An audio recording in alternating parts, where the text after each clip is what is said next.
जी बिल्कुल, मुस्लिम लीग नून के सदर मियां शहबाज शरीफ ने अपने तमाम 9 मंतखब अरकान असम्बली को इस्लामाबाद पहुंचने की हदायत कर दी है। वफाक में भी हुकूमत बनाने की जो कोशिशें हैं, सरगर्मियां हैं, वो मुस्लिम लीग नून की तरफ से तेज़ कर दी गई हैं। इससे पहले पीपल्स पार्टी और MQM मुस्लिम लीग नून के जो वज़ीर आज़म हैं मुंतखब करदा शहबाज शरीफ साहब, उसकी हमायत का ऐलान कर चुके हैं। और उसके बाद जो अयाज सादिक साहब हैं, साबिक स्पीकर कौमी असम्बली हैं, मुस्लिम लीग नून के रहनुमा हैं, और साथ में चीफ वेब शेख आफ्ताब जो मुस्लिम लीग नून के हैं, उन्होंने अपने तमाम अरकान से रब्ते तेज़ कर दिए हैं और उनको फौरी तौर पर इस्लामाबाद पहुंचने की हदायत की है, क्योंकि ये हफ्ता इंतहाई अहम है और इसी हफ्ते में कौमी असम्बली का इजलास बुलाया जाना है। लेकिन अभी सदर मुमलिकत की तरफ से कौमी असम्बली के इजलास बुलाने की जो समय है उसके ऊपर दस्तखत नहीं किए। निगरान वज़ीर आज़म की तरफ से एडवाइस भेजी गई थी कि कौमी असम्बली का इजलास बुलाया जाए, लेकिन सदर मुमलिकत की तरफ से ज़राए के मुताबिक अभी कौमी असम्बली का इजलास बुलाने के लिए अहकाम इसलिए नहीं दिए गए, असम्बली पर दस्तखत इसलिए नहीं किए गए कि सुन्नी इत्तेहाद कौंसिल, जिनका तहरीक इंसाफ के आज़ाद उम्मीदवारों के साथ इत्तेहाद हुआ था, उनको मखसूस नशिस्तें देने के ऊपर इलेक्शन कमीशन ने अभी तक कोई फैसला नहीं किया।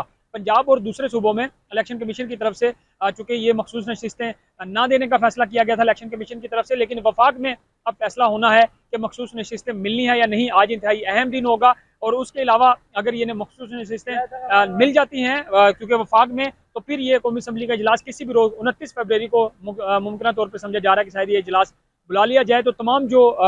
सियासी जमातें हैं वो अपनी पार्लिमानी पार्टियों के इजलास भी करेंगी, और चूंकि सूबों में अब हुकूमतें बढ़ रही हैं तो वफाक में भी हुकूमत बनाने की जो सरगर्मियां हैं वो तेज़ हो जाएंगी। लेकिन सारी नजरें इलेक्शन कमीशन पे हैं कि वो मखसूस नशिस्तें तहरीक इंसाफ को देती है या नहीं देते। लेकिन अभी तक ज़राए के मुताबिक चूंकि